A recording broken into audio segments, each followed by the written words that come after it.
श्री गणेशाय नमः। ओम नमः शिवाय। नमस्कार दोस्तों, आप सभी लोगों का इस चैनल पर स्वागत है। शिव पुराण एक प्रमुख तथा सुप्रसिद्ध पुराण है। इस एपिसोड में मैं शिव पुराण में वर्णित रुद्र संहिता के पार्वती खंड का द्वितीय भाग आपके समक्ष प्रस्तुत कर रही हूँ। ब्रह्मा जी कहते हैं, हे नारद, भगवान शिव देवताओं से कहे मैं तुम्हारा कार्य सिद्ध करूंगा। फिर सभी देवताओं को निर्भय करते हुए अपने अपने लोक में जाने का आदेश देकर अपने समाधिस्थ हो गए। शंकर जी की यह वाणी सुनकर उनका जय जयकार करते हुए हम विष्णु आदि सभी देवता अपने अपने धाम को चले गए। हमारे लौट जाने पर भगवान शंकर ने सप्त ऋषियों को बुलाकर उन्हें पार्वती की परीक्षा के लिए भेजा। सप्त ऋषियों ने पार्वती के पास पहुंचकर उनसे तप का उद्देश्य पूछा तो उन्होंने नारद जी द्वारा निर्दिष्ट विधि से शिव को पति रूप में पाने को ही अपना लक्ष्य बताया। यह जानकर ऋषियों ने कहा, देवर्षि नारद व्यर्थ ही अपने को पंडित मानते हैं, उनके मन में क्रूरता भरी रहती है। नारद तो तन का उजाला और मन का मैला है। दूसरों के घर फोड़ने वाला कौतकी और अनुत्तरदायी बताकर उनकी निंदा की। पुनः निर्लज, उदासीन, निर्विकार, भूत प्रेतों का साथी दिगंबर बताकर दक्ष पुत्री से निर्वाह न करने, उसे जल्द मरने को विवश करने का दोषी शिव को घोषित किया। इस प्रकार सप्त ऋषियों ने नारद और शिव जी की खूब निंदा की तथा पार्वती से अपना हठ छोड़ पुनः विचार करने का आग्रह किया। परंतु पार्वती नारद तुमको ही अपना गुरु बताते हुए तुम्हारे प्रति दृढ़ विश्वास का भाव प्रकट किया। मैं गुरु की कृपा से ही शिव को यथार्थ रूप में जानती हूँ। ब्रह्मर्षियों, यदि शिव मेरे साथ विवाह नहीं करेंगे तो मैं सदा कुमारी ही रह जाऊंगी, परंतु दूसरे के साथ विवाह नहीं करूंगी। ब्रह्मा जी कहते हैं, नारद, इस प्रकार गिरजा के उत्तम निश्चय को जानकर वे सप्तऋषि भी उनकी जय जयकार करने लगे। उन्होंने पार्वती को आशीर्वाद दिया। सातों ऋषि उन्हें मन ही मन प्रणाम कर शीघ्र ही भगवान शिव के स्थान चले गए। वहां पहुंचकर शिव को मस्तक नवाकर उनसे सारा वृतांत निवेदन करके उनकी आज्ञा ले वे पुनः सादर लोक स्वर्ग लोक को चले गए। ब्रह्मा जी कहते हैं, नारद, भगवान शंकर ब्रह्मचारी का वेश बनाकर स्वयं पार्वती का परीक्षा लेने पहुंचे। वे मन ही मन पार्वती से बहुत संतुष्ट थे। अद्भुत तेजस्वी ब्राह्मण देवता को आया देख उस समय देवी शिवानी समस्त पूजन सामग्रियों द्वारा उनकी पूजा की। जब उनकी पूजा संपन्न हो गई तो शिवानी ने आदरपूर्वक कुशल समाचार पूछा। पार्वती बोली, आप कौन हैं और कहाँ से पधारे हैं? आप अपने तेज से इस वन को प्रकाशित कर रहे हैं। मैंने जो कुछ पूछा है उसे बताइए। ब्राह्मण ने कहा, मैं इच्छा अनुसार विचरने वाला वृद्ध ब्राह्मण हूँ, दूसरों को सुख देने वाला और परोपकारी हूँ। तुम कौन हो और किस लिए ऐसी तपस्या कर रही हो? पार्वती ने पूछने पर वटुवेशधारी शिव जी को बताया कि वह जन्म जन्मांतर में शिव को पति रूप में पाने के लिए कृत संकल्प है और लक्ष्य प्राप्ति की असफलता के कारण अग्नि में जलना चाहती है। ऐसा कहकर पार्वती अग्नि में समा गई, लेकिन आग उसी क्षण चंदन के शीतल समान हो गई और पार्वती ऊपर की ओर उठने लगी। तब वटुवेशधारी शिवजी बोले, अहो भाग्य, तुम्हारा तप क्या है? अग्नि से तुम्हारा शरीर नहीं जला। यह तपस्या की सफलता का सूचक है, परंतु अब तक तुम्हें अपना मनोरथ प्राप्त नहीं हुआ, इससे उसकी विफलता प्रकट होती है। तुम्हारा जो निश्चय है वह अविवेक पूर्ण है। भस्मधारी, जटिल, कपाली, व्याघ्र चर्मधारी, सर्पों को लपेटने वाले, त्रिनेत्रधारी, भयंकर वेश वाला, जटाधारी और भक्षी है। उनका जन्म कहाँ और किससे हुआ यह आज तक प्रकट नहीं हुआ। कहाँ स्त्रियों में रत्न तुम? विष्णु इंद्रादि देव को छोड़कर शिव में अनुरक्त होना सर्वथा अज्ञान मूलक है। तुम अपने निर्णय पर अभी पूर्ण विचार करो तो अच्छा है। तुम्हारे और हर के रूप में आदि सब एक दूसरे के विरुद्ध है।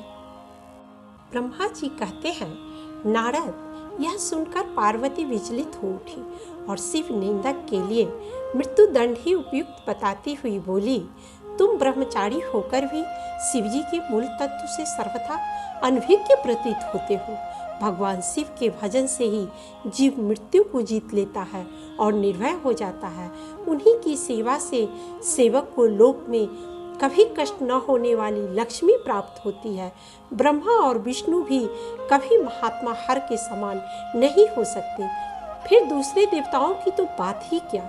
ऐसा कहकर गिरिजा नंदिनी चुप हो गई। ब्राह्मण फिर कुछ बोलने के लिए उद्धत हुआ।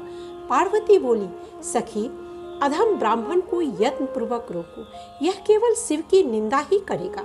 शिव की निंदा करने वाले का सर्वथा वध करे, लेकिन यह ब्राह्मण है, अतः त्याग देने योग्य है। इस स्थान को छोड़कर हम लोग दूसरे स्थान में शीघ्र चले। पार्वती के सत्य निष्ठा को देखकर वटुवेशधारी शिव ने अपने वास्तविक रूप का उसे दर्शन कराया और उसका मनोरथ पूर्ण करने की घोषणा की।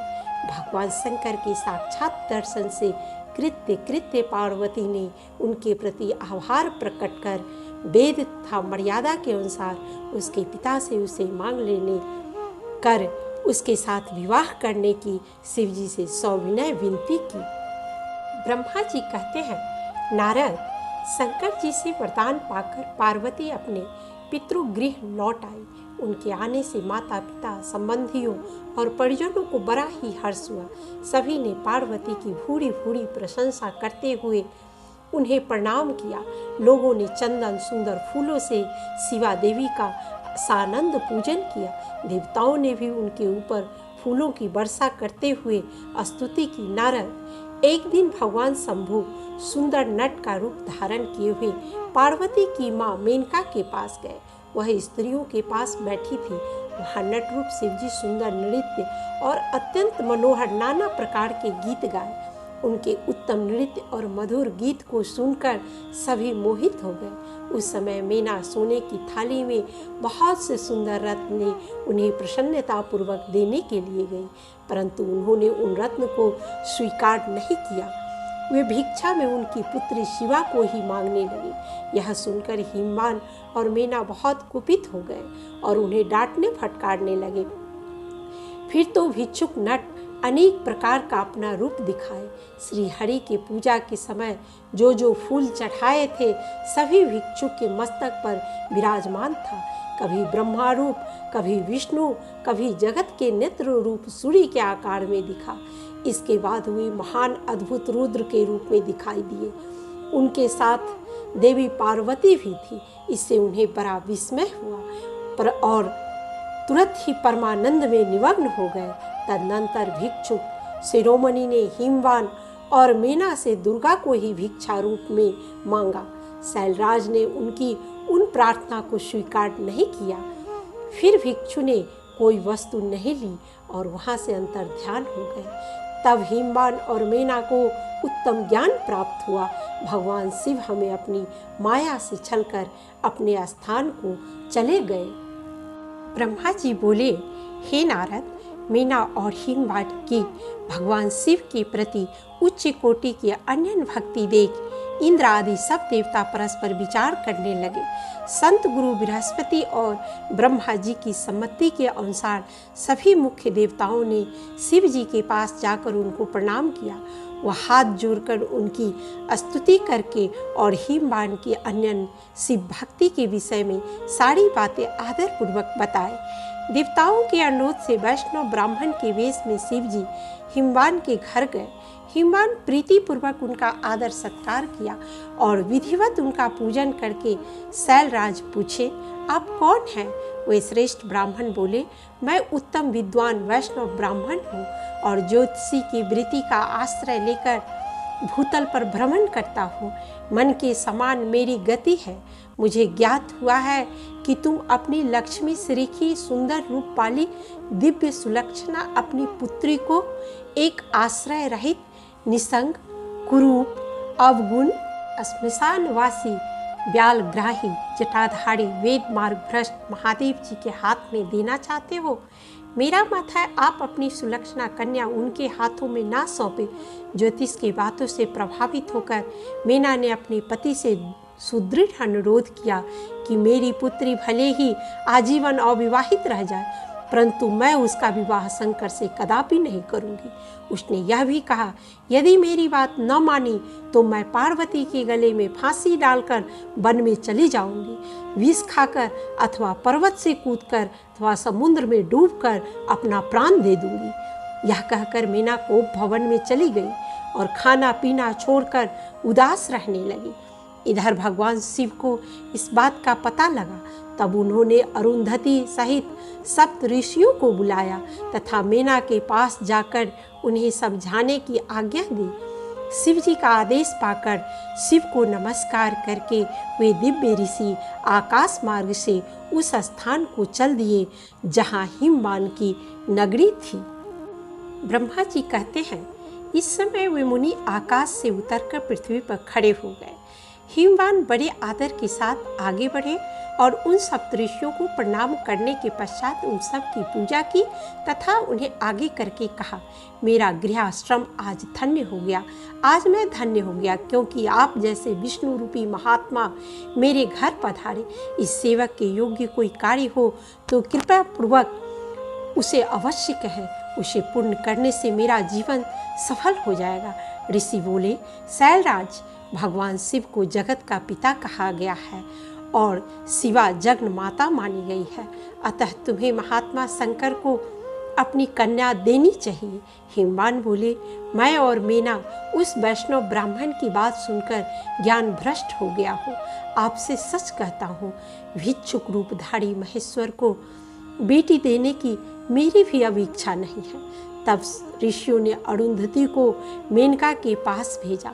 मेनका के पास जाकर अरुंधति बोली, साध्वी रानी मेनके, उठो।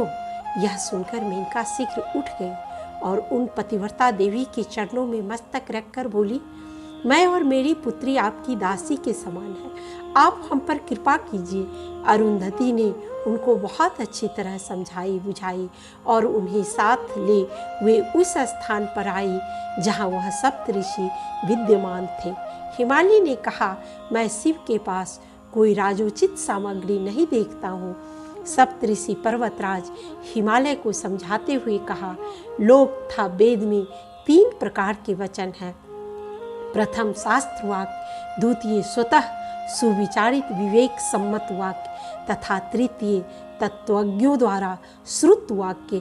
इन तीनों वचनों में से जिसके भी परिप्रेक्ष्य में भगवान शंकर के संबंध में विचार किया जाए वह सर्वथा विलक्षण और अनुभव सिद्ध होंगे। भगवान शंकर रजोगुण से रहित होने पर भी पूर्ण तत्वज्ञ हैं। कुबेर जैसे सेवकों के स्वामी को दुखी और दरिद्र कहने का दुस्साहस कौन कर सकता है। विलास सृष्टि के सृजन पालन और संसार में सामर्थ्य भगवान शंकर से बढ़कर विश्व में और कौन है। ब्रह्मा विष्णु आदि की रचयिता शिव जी की महिमा अपरंपार है। शिव जी से संबंध स्थापित कर तुम अपने को ही कृत्य करोगे। यदि आपने हठ किया तो आपको हानि उठानी पड़ सकती है। जिस प्रकार अरण्य राजा ने अपनी कन्या फदा के साथ विवाह किए, तब पर्वतराज के अनुरोध पर उसे और अरण्यराज का वृत्त सुनाते हुए वशिष्ठ जी बोले, तेजस्वी अरण्यराज के अनेक पुत्र और पदा नाम की एक रूपवती कन्या थी। राजा अपनी पुत्री से अत्यधिक प्रेम करता था। कन्या की युवती होने पर अरण्यराज ने उसके लिए सुयोग्य वर की खोज प्रारंभ की। संयोग की बात है कि एक दिन रूपसी पदा सखियों सहित जल विहार कर रही थी कि उधर से ही पिपलाद मुनि निकले और वे कन्या के रूप सौंदर्य पर मोहित होकर उस कन्या की याचना करने लगी। राजा उसके वृद्ध तत्व को देखकर चिंतित हो उठा, परंतु पुरोहित के समझाने बुझाने ऋषि के शाप से कुल रक्षा के विचार से उसने अपनी कन्या पिपलाद को दे दी। पिपलाद कन्या को साथ लेकर अपने आश्रम में गए, पदा ने इसे विधि का विधान मानते हुए पति की सेवा में ही अपना जीवन अर्पित कर दिया। एक दिन सुंदर युवक के रूप में विचरते धर्म ने पदा को अपनी काम वासना का शिकार बनाने की दुश्चेष्टा की तो पतिव्रता सती ने युवक की भर्त्सना करते हुए उसे नष्ट हो जाने का शाप दिया। धर्म ने अपने वास्तविक रूप में प्रकट होकर अपनी दुश्चेष्टा का उद्देश्य ब्रह्मा जी की आज्ञा से पदा की परीक्षा लेना बताया। इस पर पदा चिंतित हो उठी। अपने शाप के अन्यथा न होने और धर्म के नष्ट होने पर लोक यात्रा का प्रवर्तन संभव न होने की स्थिति ने उसे व्यग्र कर दिया। अंत में विचार कर धर्म को द्वापर में 1 चरण, त्रेता में 2 चरण, कलयुग में 3 चरण विहीन और सतयुग में पुनः 4 चरणों से युक्त होने के रूप में अपने पाप का संशोधन किया, अपने शाप का संशोधन किया।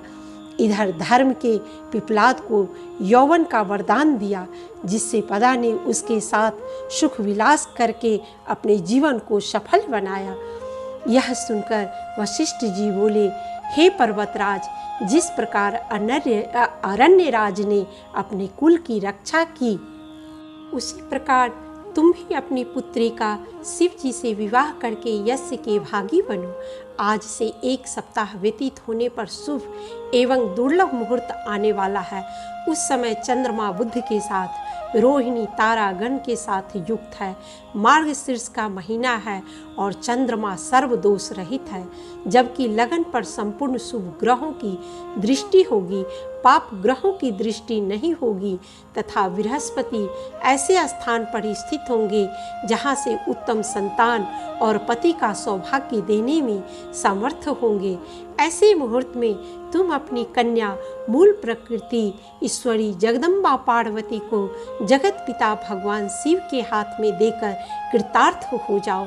वशिष्ठ आदि मुनियों की बात सुनकर हिमालय पर्वत समाज, गिरिराज, मेरु, शाह, गंधमादन, मंद्राचल, मैनाक और विंध्याचल आदि से पार्वती के विवाह की अनुमति मांगी। पर्वतों ने कहा, जैसा ऋषि लोग कहते हैं उनके अनुसार ही कार्य करना चाहिए। वास्तव में यह कन्या देवताओं का कार्य सिद्ध करने के लिए एवं शिव के लिए ही अवतार ली है, इसलिए इनका विवाह शिव के साथ ही होनी चाहिए। हिमाचल बहुत प्रसन्न हुए और गिरजा भी मन ही मन हंसने लगी। अरुंधति भी अनेक कारण बताकर नाना प्रकार की बातें सुनाकर मैना देवी को मना लिया। मैना भी प्रसन्न हो गई। ब्रह्मा जी कहते हैं, नारद मुनियों ने पार्वती को आशीर्वाद देते हुए कहा, तुम भगवान शिव के लिए सुखदायिनी हो, तुम्हारा कल्याण होगा। जैसे शुक्ल पक्ष में चंद्रमा बढ़ते हैं उसी प्रकार तुम्हारे गुणों की वृद्धि हो। ऐसा कहकर सब मुनियों ने गिरिराज को प्रसन्नतापूर्वक फल फूल दे विवाह पक्के होने का दृढ़ विश्वास कर लिया। फिर वह सप्तऋषि भगवान शिव के पास चले गए। ऋषियों ने कहा, देव देव महादेव महेश्वर, हमने नाना प्रकार के सुंदर वचन और इतिहास सुनाकर गिरिराज और मैना को समझा दिया है। गिरिराज ने आपके लिए पार्वती का वाग्दान कर दिया है, अतः आप देवताओं को निमंत्रित कर विवाह की तैयारी कीजिए। ब्रह्मा जी ने कहा, नारद, सप्त ऋषियों के चले जाने के बाद हिमवान ने अपने पुरोहित गर्ग जी को बुलाया और प्रसन्नता के साथ लग्न पत्रिका लिखवाई। उस पत्रिका को उन्होंने भगवान शिव के पास भेजा। कैलाश पर भगवान शिव के समीप पहुंचकर हिमवान के संबंधियों ने शिव को तिलक लगाया और वह लग्न पत्र उनके हाथ में दे दिया। वहाँ भगवान शिव ने उन सब का विशेष सत्कार किया। फिर वह सब लोग हृदय में अत्यंत हर्ष लिए शैलराज के पास लौट आए। तत्पश्चात आनंदित हो शैलराज ने नाना देशों में रहने वाले अपने बंधुओं को लिखित निमंत्रण भेजा। पर्वतराज के घर की स्त्रियों ने पार्वती का संस्कार करवाया, भांति भांति के आभूषणों से विभूषित हुई। राजभवन की सुंदरी स्त्रियों सानंद मंगल कार्य का संपादन किया। इस बीच में उनके निमंत्रित बंधु बांधव आने लगे। गोदावरी, गंगा, यमुना, सरस्वती, नर्मदा तथा अन्य श्रेष्ठ सरिताएं भी बड़ी बड़ी प्रसन्नता के साथ ही हिमवान के यहाँ आई। वह सब प्रकार की शोभाओं से संपन्न थी। वहाँ बड़े बड़े उत्सव हो रहे थे, ध्वजा पताकाएं फहरा रही थी। प्रत्येक घर के दरवाजे पर केले आदि मांगलिक वृक्ष लगवाए और उन्हें मांगलिक द्रव्यों से संयुक्त किया। आंगन को केले के खंभों से सजाया। रेशम की डोरी में आम के पल्लव बांधकर बंधनवाड़े बनवाई और उन्हें खंभों के चारों ओर लगवा दिया। उन्होंने विश्वकर्मा को बुलाकर आदर पूर्वक एक मंडप बनवाया। वेदी आदि के कारण वह मंडप बहुत मनोहर जान पड़ता था। परम बुद्धिमान विश्वकर्मा का भगवान शंकर का महान वर प्राप्त था। उन्होंने भगवान शंकर के लिए एक शोभाशाली गृह का निर्माण किया, जो शिव के चिन्ह से युक्त तथा शिव लोकवर्ती दिव्य भवन के समान ही अनुपम था। विश्वकर्मा ने भगवान शिव के प्रसन्नता के लिए हिमवान की नगरी को इतना सुंदर बना दिया, इतना अद्भुत रचना की कि परम उज्जवल होने के साथ ही साक्षात महादेव जी को भी आश्चर्य में डालने वाली थी। नारद जी बोले, जय महाभाग, आप मुझे कृपा करके मंगल विवाह का विवरण सुनाइए। ब्रह्मा जी बोले, हे वत्स, भगवान चंद्रमौली के परम मंगलमय था समस्त पाप राशि के विनाशक वैवाहिक चरित्र को सुनाता हूँ।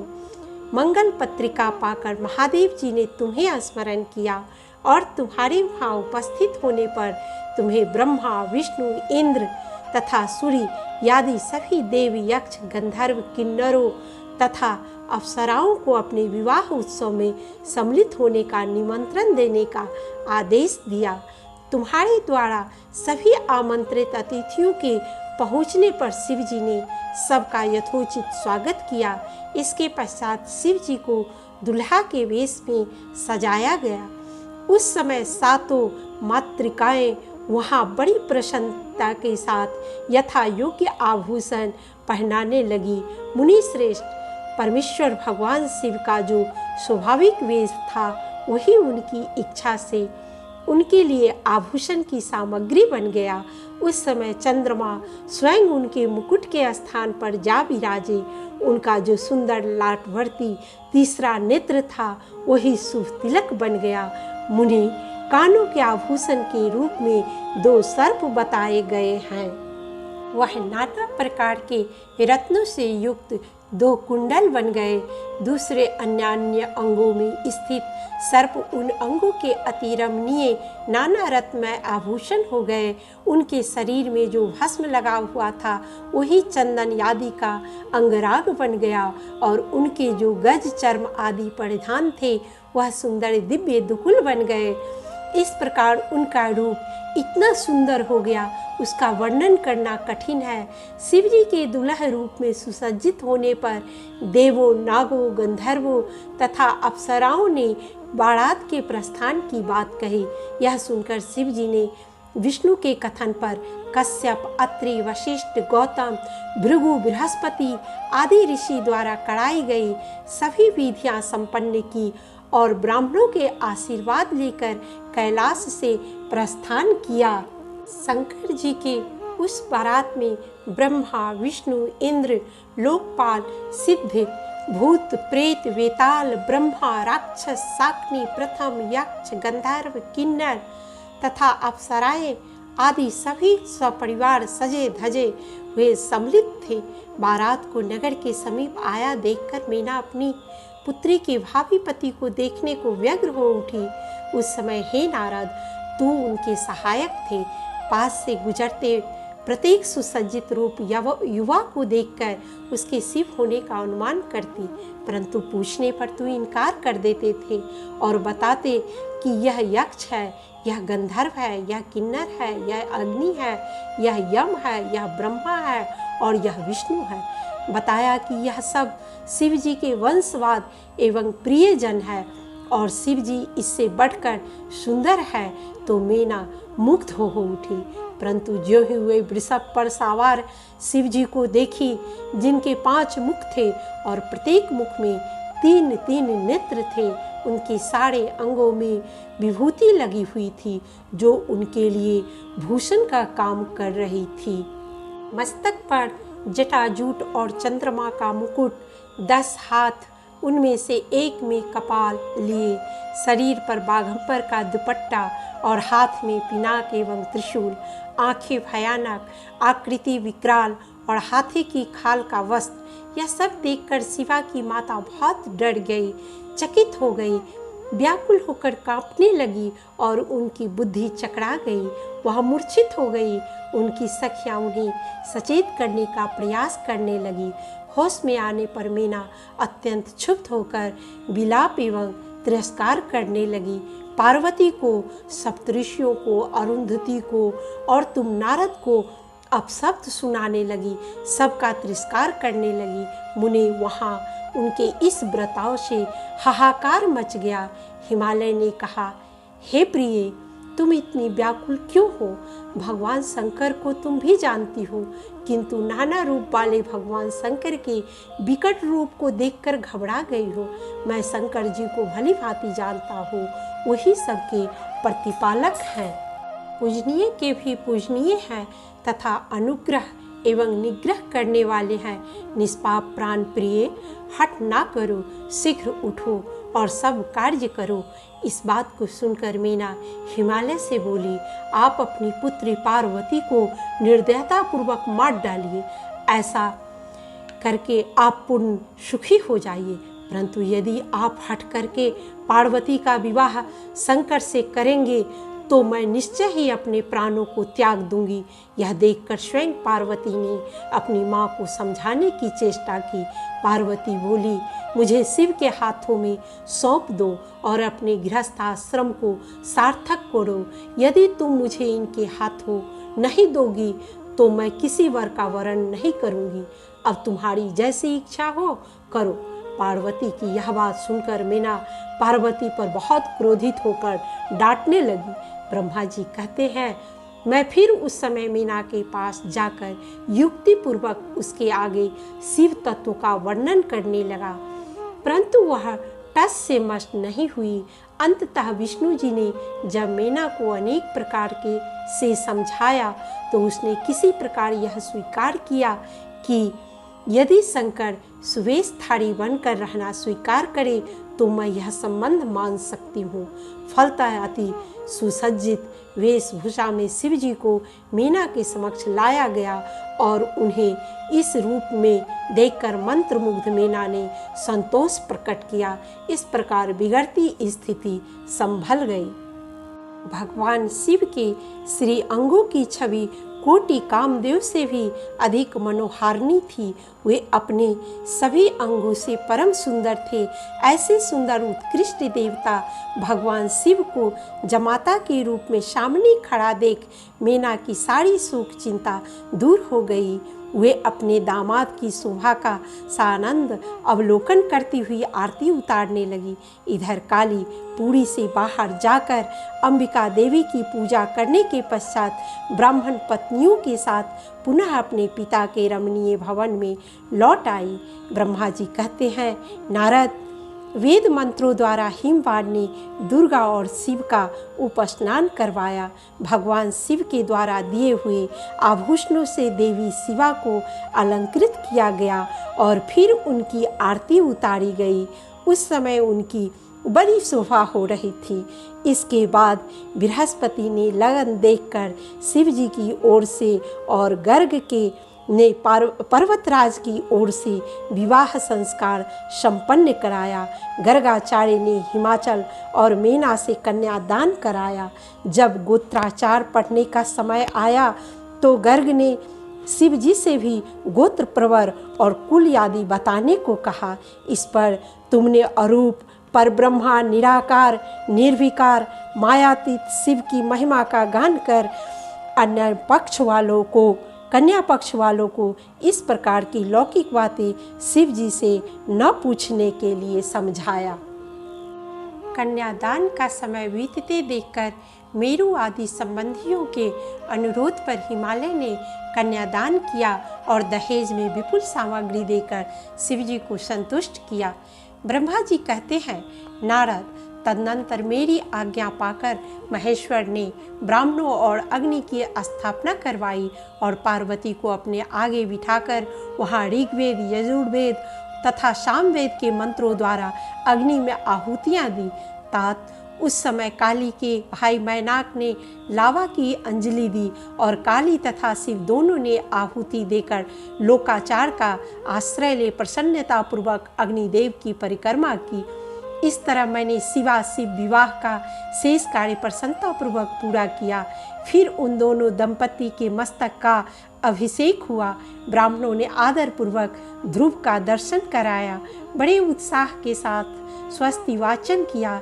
इसके पश्चात ब्राह्मणों की आज्ञा से शिव ने शिवा के सिर में सिंदूरदान किया। उस समय गिरजानंदिनी उमा की शोभा अद्भुत और अवर्णनीय हो गई। लौकिक रीति से विवाह संपन्न हो जाने पर शिव पार्वती एक साथ आसनासीन हुए और दोनों ने ब्राह्मणों को बहुत सारा द्रव्य दान दिया। इस प्रकार रति ने उपस्थित होकर भगवान शिव से अपने भस्मीभूत पति को जीवित करने का अनुरोध किया। शिव जी ने जो ही मस्तक पर दृष्टिपात किया त्यों ही तत्क्षण कामदेव आविर्भूत हो गया। रति के आनंद का सीमा न रही। शिव जी ने कामदेव से कहा, भगवान विष्णु के पास जाओ और इस घर से बाहर ही रहो। ब्रह्मा जी कहते हैं, नारद, मीना की इच्छा के अनुसार एक ब्राह्मण पत्नी ने पार्वती को उत्तम पतिव्रता धर्म की शिक्षा दी। ब्राह्मण पत्नी बोली, शिवे, जो पति को परमेश्वर के समान मानकर प्रेम से उसकी सेवा करती है, वह इस लोक में संपूर्ण भोगों का उपभोग करके अंत में कल्याणमयी गति को पाती है। वह छल कपट छोड़कर सदा उसके लिए हितकर कार्य ही करे। पति की आज्ञा लिए बिना उपवास, व्रत आदि न करे, अन्यथा उसे उसका कोई फल नहीं मिलता। रजस्वला होने पर 3 दिन तक पति से अलग रहे।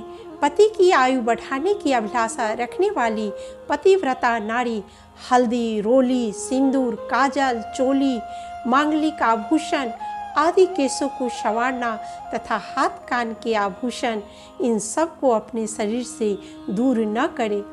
पतिव्रता स्त्री संपत्ति और विपत्ति में भी पति के लिए एक सी रहे। पतिव्रता नारी के लिए एकमात्र पति ही ब्रह्मा, विष्णु और शिव से भी अधिक माना गया है।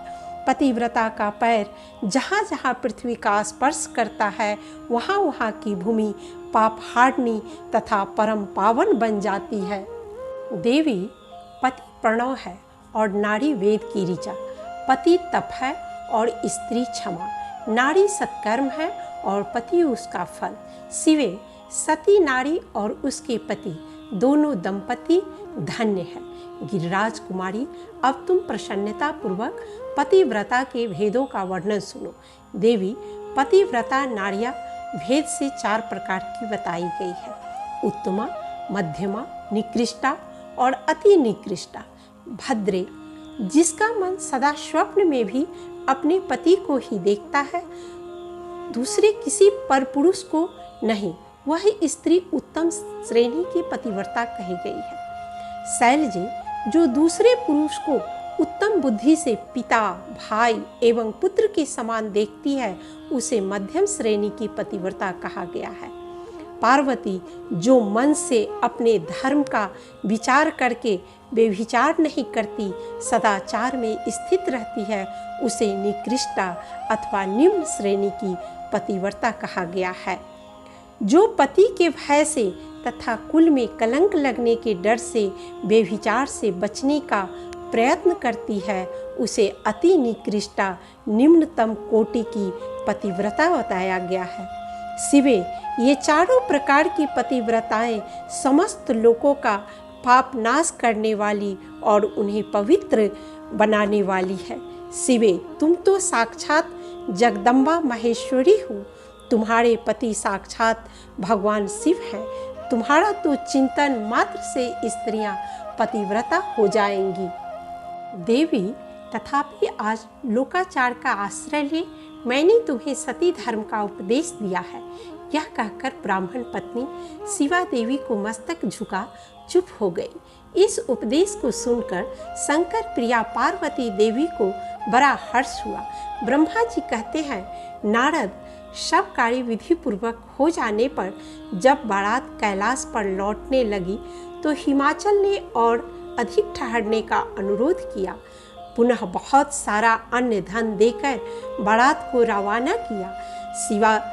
शिव के साथ सभी बारातियों ने कैलाश पहुंचकर हर्षोल्लास के साथ खुशी मनाई और पुनः शिव जी की आज्ञा लेकर उन्हें प्रणाम कर अपने अपने लोक को चले गए। आज का ये एपिसोड यहीं समाप्त होता है। इस चैनल के सभी एपिसोड्स के साथ जुड़े रहने के लिए लाइक, शेयर एवं बेल आइकन दबा के सब्सक्राइब करना न भूलें। मिलते हैं फिर अगले एपिसोड में।